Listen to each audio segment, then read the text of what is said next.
또라이네. 굶기.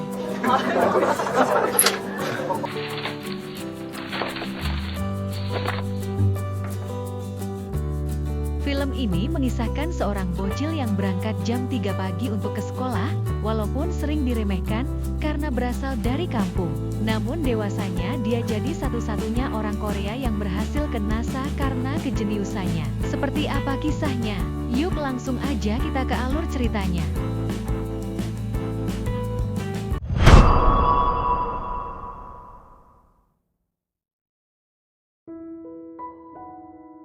Di awal film, kita akan diperkenalkan dua anak laki-laki bersaudara yang bernama Jun Kyung dan sang kakak Bo Kyung yang pulang dari sekolah menuju pulang ke rumah. Perjalanan mereka ditemani para tetangga-tetangga desa dengan naik kereta. Di kesempatan itu, sang kakak malah menceritakan kepintaran Jun, sang adik sampai bisa juara lomba matematika tingkat provinsi. Ternyata Jun Kyung merupakan anak yang cerdas. Ia pun ternyata telah mendapatkan sebuah piala atas prestasi yang ia raih selama di sekolahnya. 이거 상탄가에 경상북도 1등. Bo Kyung merupakan kakak yang sangat baik serta kakak yang sangat menyayangi adiknya. Namun setelah turun dari kereta, perjalanan ke desa tempat tinggal mereka harus ditempuh lagi dengan berjalan menyusuri terowongan kereta api. Sesaat setelah mereka melewati terowongan, tiba-tiba ada kereta yang melintas dan mereka pun harus dengan cepat menghindari kereta agar tidak tertabrak.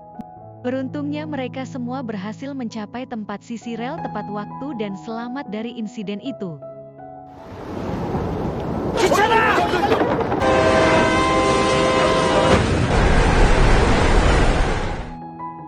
Penduduk desa itu tidak memiliki pilihan lain selain harus berjalan melewati rel kereta api, karena desa mereka sangat jauh dan tidak terjangkau oleh transportasi umum. 6 tahun telah berlalu dan kini Jun Kyung telah tumbuh menjadi remaja yang duduk di bangku SMA.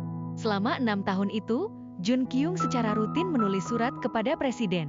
Dia mengusulkan pembangunan sebuah jalan raya yang menghubungkan kampungnya dengan kota. Sebenarnya surat itu adalah yang ke-54 kalinya ia tulis.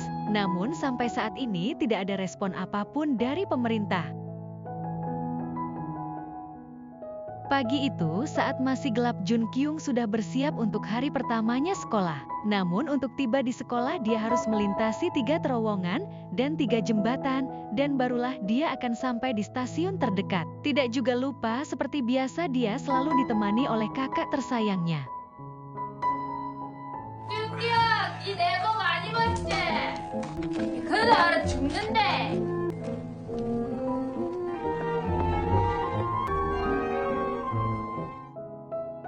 Karena tidak ada lagi jalan yang lain, maka satu-satunya jalan yang ia tempuh untuk menuju keluar desa hanya jembatan dan 3 terowongan ini. Namun karena ia sudah terbiasa berjalan bolak-balik melewatinya, ia sudah bisa menghindari kereta berjalan sesuai jadwalnya. 그래서 나가려면 기찻길로 걸어서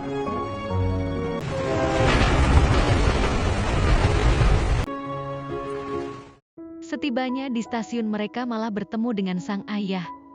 Ayah mereka bekerja sebagai masinis, namun saat sang kakak menyapa ayahnya, sang ayah seakan-akan tidak memperhatikannya. Hubungan mereka dengan sang ayah sebenarnya tidak terlalu dekat, karena ayahnya selalu sibuk bekerja dan juga jarang pulang, sedangkan ibu mereka telah meninggal dunia. Perjuangan Jun Kyung untuk pergi ke sekolah masih berlanjut. Setelah mereka berdua tiba di stasiun tujuan, mereka masih harus menaiki sepeda berkilo-kilometer, hingga akhirnya Jun Kyung sampai di sekolah. 제가 학교 다니는데 사람들이 좀 더 안전하게 다닐 수 단위역 하나만 만들어 주시소. 넘게 걸린다고 일하는 거 아니도. 1986년 Tentu saja di hari pertama Jun Kyung masuk sekolah ia harus terlambat karena perjalanan yang ia tempuh sangat jauh. Di lapangan sekolah para siswa lainnya pun memandangi ke arahnya, seraya berkata, "Lihatlah orang bodoh itu." Dan di sisi lain ada seorang wanita yang terus memperhatikannya karena wanita itu pikir Jun Kyung adalah seorang pria yang agak gila.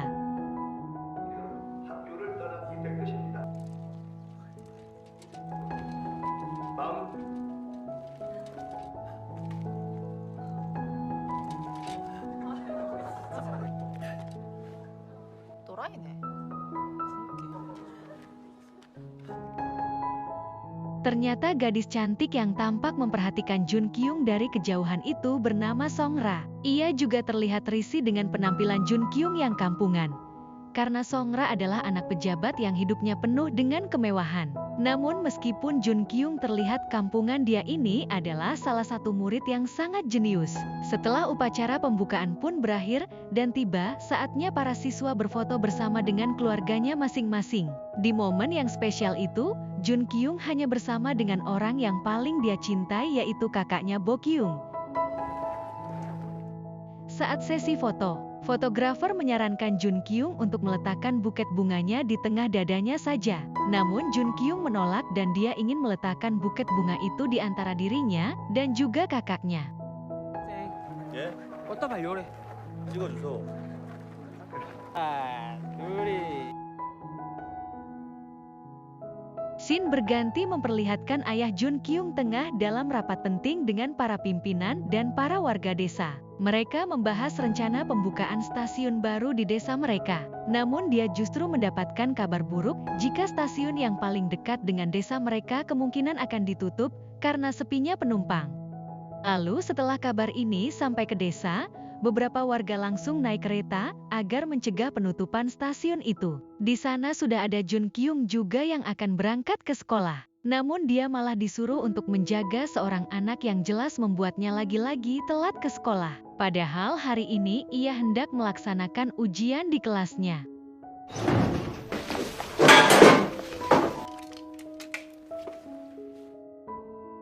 Tapi setelah sampai di kelasnya, saking pintarnya si Jun Kyung ini, ia mampu mengisi sebuah tugas ujian dengan waktu hanya 5 menit saja. 5분 남았다. Setelah melihat si Jun Kyung mampu menjawab soal dengan benar dalam waktu singkat, sang guru terkejut karena kejeniusannya. Bahkan Song Ra pun juga mulai mengakui kejeniusan si Jun Kyung.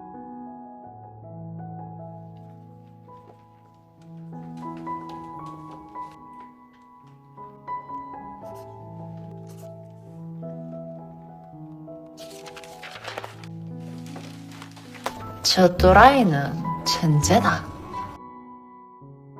Song Ra merupakan anak orang kaya dari seorang pejabat pemerintahan. Saking penasarannya dengan kepintaran si Jun Kyung, Song Ra sampai terus mengikuti dan mengawasi tingkah laku si Jun Kyung.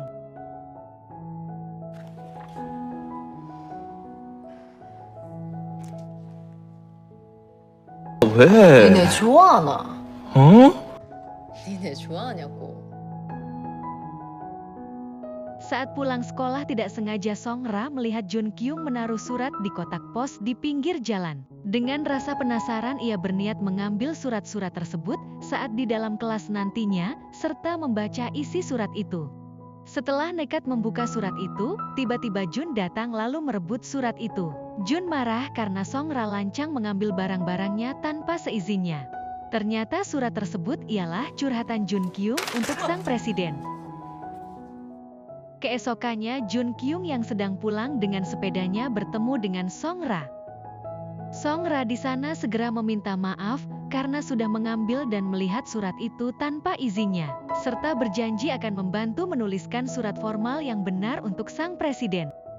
Meski awalnya Jun Kyung tak menghiraukan Song Ra, namun akhirnya ia mulai sedikit percaya, karena di saat itu pula Song Ra mengatakan bahwa ia akan memperlancarkan akses surat tersebut kepada presiden, karena ayahnya merupakan anggota parlemen. 우리 아빠 국회의원인가? Keesokan harinya Song Ra mulai membantu Jun menulis suratnya kepada presiden. Melalui percakapan mereka Song Ra mengetahui bahwa cita-cita Jun adalah membangun fasilitas umum di desanya, sehingga para warga tidak perlu lagi berjalan melalui terowongan kereta yang berbahaya. Akhirnya setelah beberapa waktu, surat itu selesai mereka tulis dan segera mereka kirimkan. Semakin sering mereka menghabiskan waktu bersama, semakin dekat pula hubungan mereka. Sejak saat itu mereka pun selalu bersama baik ketika bermain maupun belajar, dan tentu saja benih-benih cinta itu mulai tumbuh di antara mereka. 아이 간이 형이랑 뭔 상관이로 이게? Pada suatu hari saat pulang sekolah, Songra ingin mengajak Jun Kyung jalan-jalan ke kota. Namun Jun Kyung menolak karena dia harus membantu warga desanya menyeberangi terowongan dan jembatan. Karena hanya dialah yang tahu jadwal kereta yang melintas. Songra kemudian memberikan saran agar Jun membuat alat pendeteksi kereta saja. Dengan alat itu warga desa tidak perlu bergantung padanya setiap saat dan bisa lebih leluasa bepergian. 신호등? 네 머리도 좋은데. Jun Kyung pun menyetujui ide itu, dan dia pun mulai merancang alat yang bisa mendeteksi getaran pada rel kereta. Alat itu akan memberikan tanda ketika getaran di rel semakin kuat, dan ini menunjukkan bahwa kereta akan segera lewat. Lalu ditemani Songra, Jun yang telah menyelesaikan alat itu, segera mengumpulkan warga desa, dan menjelaskan cara kerja alat itu kepada warga. Mereka menunjukkan bagaimana alat itu dapat mendeteksi kedatangan kereta, sehingga warga bisa melewati terowongan dan jembatan dengan rasa aman tanpa khawatir tertabrak kereta. 여를 가려면 뭐 해야 되겠니까? 가시. Beberapa hari kemudian beralih ke sebuah perpustakaan di mana Songra melihat Jun sedang asik membaca buku tentang antariksa. Jun pun bercerita bahwa dia tertarik mempelajari antariksa dan bercita-cita bekerja di bidang itu. Mendengar impian Jun, Songra tentu merasa senang dan memutuskan untuk mendukung impiannya. Dia kemudian memberikan banyak buku tentang antariksa agar memperluas pengetahuannya dan mengejar cita-citanya. 이런 것도 좀 읽어라. 뭐로 이거? Sesampainya di rumah Jun, dengan sembunyi-sembunyi membaca buku itu di bawah selimut, ketika sedang asik membaca tidak diduga kakaknya tiba-tiba muncul yang membuatnya kaget. Kakaknya memperhatikan wajah Jun yang tampak begitu antusias saat membaca buku-buku itu. Melihat perubahan pada adiknya, kakaknya menyadari bahwa Jun kini telah dewasa dan mungkin mulai menyukai seseorang. 혹시 네 남자도 사귀? 없어. 친구래. Kini hubungan Jun dan Songra pun semakin dekat. Kencan pertama mereka dimulai dari makan dan bermain game saja. Suatu ketika Songra mempunyai ide untuk membuat Jun tampil di TV dan mengikuti kuis beasiswa matematika, yang mana pemenang pertamanya akan diberi penghargaan langsung oleh sang presiden. Namun setelah Jun menang, Jun mendapatkan kabar bahwa pengharganya akan diwakili oleh pegawai dinas saja. Mendengar hal tersebut, Songra dan Jun memutuskan untuk langsung ke istana presiden.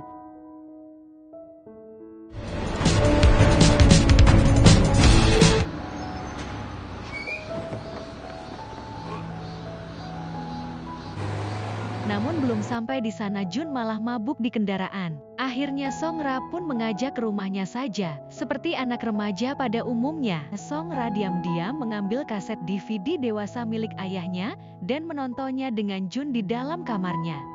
Di sini Jun terlihat sangat grogi karena baru kali ini dia bersama dengan wanita dan berduaan di kamar. Namun Songra malah menggoda Jun dengan tiduran di kasur. Karena Jun yang masih culun, dia pun mencoba mendekat dan mencium Songra, namun ibunya Songra malah keburu datang. 근데 뭐라? 얘는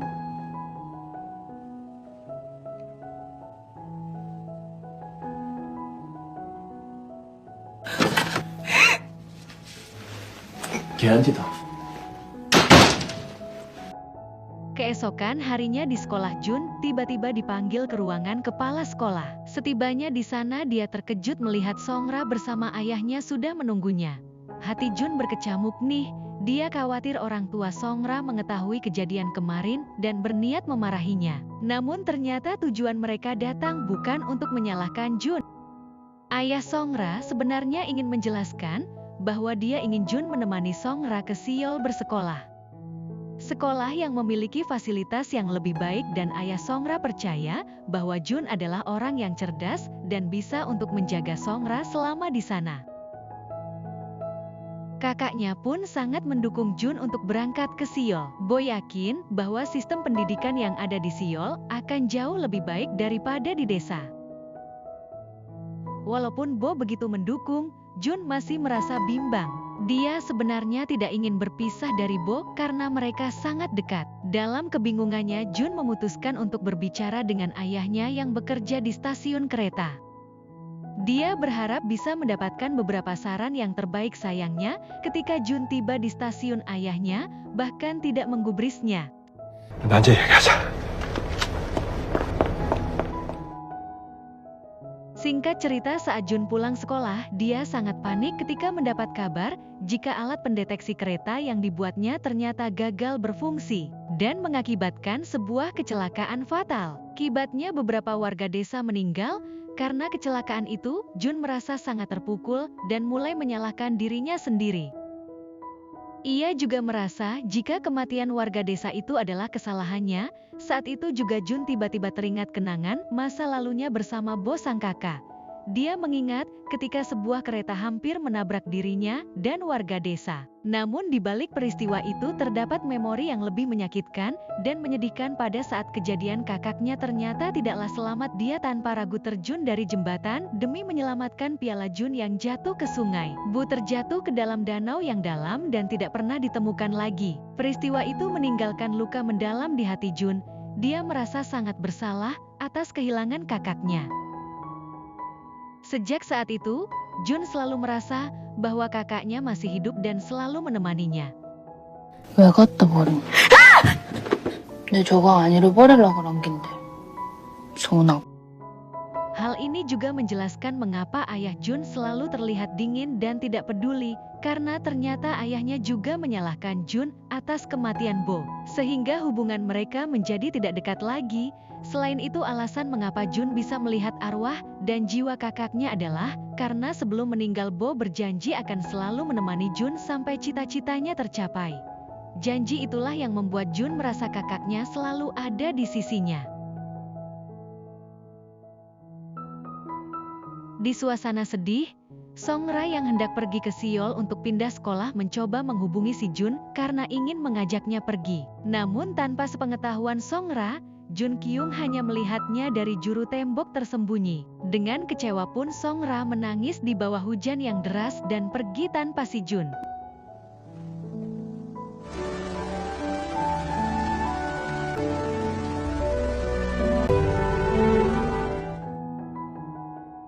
Musim pun silih berganti. Jun Kyung terus melewati terowongan untuk pergi ke sekolahnya. Sampai suatu saat ia menerima kabar bahwa suratnya dibaca oleh sang Pak Presiden. Setelahnya izin pun diberikan untuk membangun sebuah stasiun di kampung si Jun. Namun ada satu kendala, yaitu terbatasnya biaya pembangunannya.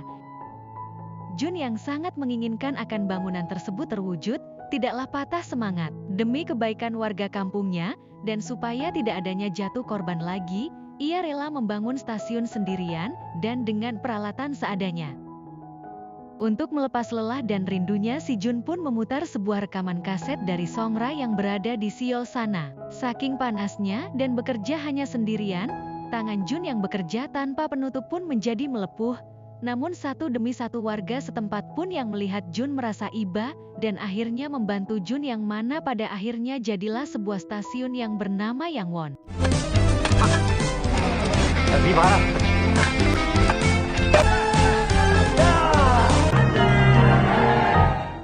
Kisah inspiratif tentang Jun dan upaya masyarakat desa itu ternyata menyebar luas hingga diliput oleh media. Jun pun diwawancarai untuk menjelaskan apa yang memotivasi dirinya untuk membangun stasiun di desa terpelosok. Keberhasilan Jun ini menarik perhatian dari sekolah.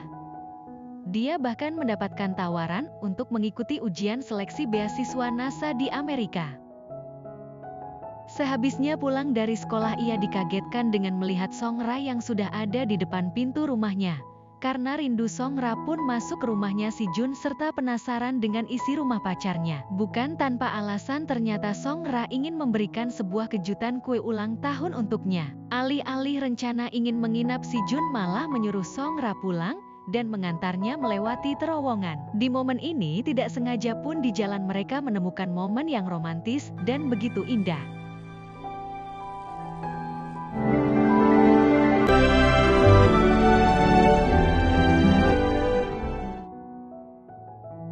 Beberapa hari kemudian tiba saatnya untuk peresmian stasiun Yangwon. Para warga berkumpul menunggu kedatangan kereta pertama yang akan berhenti di stasiun baru mereka. Namun ketika kereta yang disupiri ayah Jun datang, ternyata kereta itu tidak berhenti. Hal itu karena stasiun Yangwon belum masuk dalam jadwal resmi pemberhentian dan ayah Jun ternyata hanya mengikuti perintah dari atasannya. Jun saat itu merasa sangat kecewa bercampur sedih. Ya memang usaha dan kerja keras para warga selama ini jadi terasa sia-sia. Pada malam hari saat Jun masih termenung di stasiun, tiba-tiba dia merasakan kehadiran roh kakaknya. Bo muncul di sana dan terus menyemangati Jun agar tidak patah semangat. Dukungan dari roh kakaknya membuat Jun merasa lebih kuat dan bertekad untuk tidak menyerah. Keesokannya, pada malam hari dua guru datang ke kantor ayah Jun. Mereka mencari Jun karena keesokan harinya Jun harus berada di sekolah untuk mengikuti ujian siswa dan bagi yang lulus akan mendapatkan beasiswa ke Amerika. Setelah mendengar tentang prestasi dan perjuangannya anaknya, ayah Jun mulai merenungi semua kesalahannya. Karena tidak pernah ada waktu untuk Jun, dia merasa sangat bersalah dan ingin menebus semua kesalahannya itu. Akhirnya ayah Jun memutuskan untuk melanggar aturan dengan berhenti di stasiun Yangwon.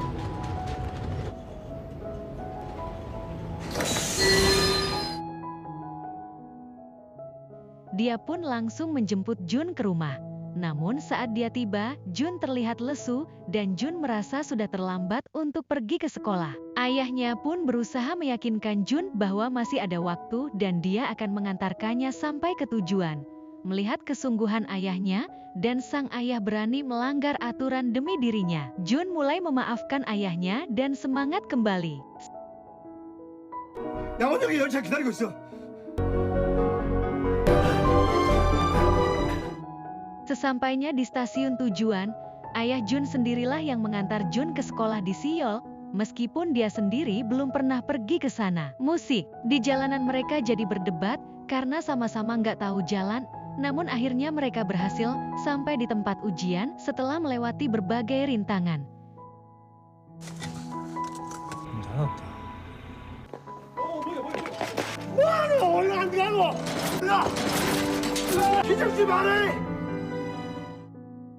Sang ayah pun sampai rela menunggu Jun di luar sambil menghabiskan beberapa puntung rokok. Jun akhirnya menyelesaikan ujian seleksi dan tinggal menunggu hasilnya. Beberapa hari berlalu, surat yang dinantikan akhirnya tiba di rumah. Jun merasa sangat cemas dan berharap dirinya diterima, namun saat membuka surat itu Jun hanya terdiam. Ayahnya yang melihat Jun hanya diam berusaha menghiburnya.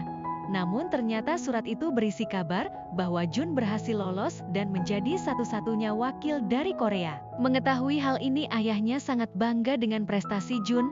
Dia juga merasa sangat menyesal karena selama ini dia tidak pernah mendukung anaknya.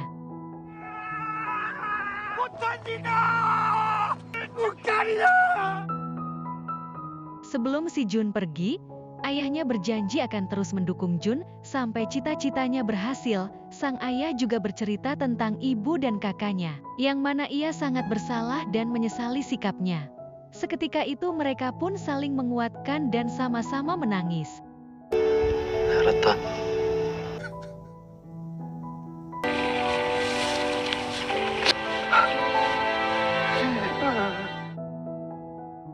Beberapa hari kemudian akhirnya tiba saatnya bagi Jun untuk berangkat ke Amerika.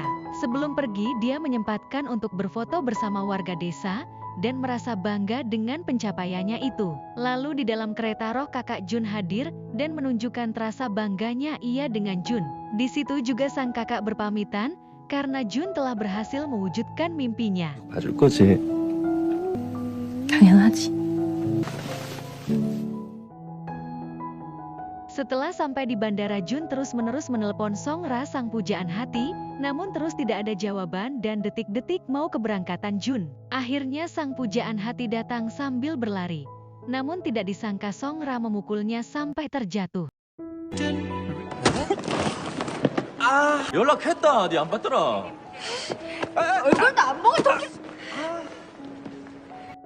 Tidak lupa juga Songra berpesan kepada si Jun, ia harus menyuratinya terus dan tidak main wanita di sana, serta hanya selalu memikirkannya saja. Dan film pun selesai. Terima kasih kalian yang sudah menonton. Sampai jumpa di alur cerita berikutnya.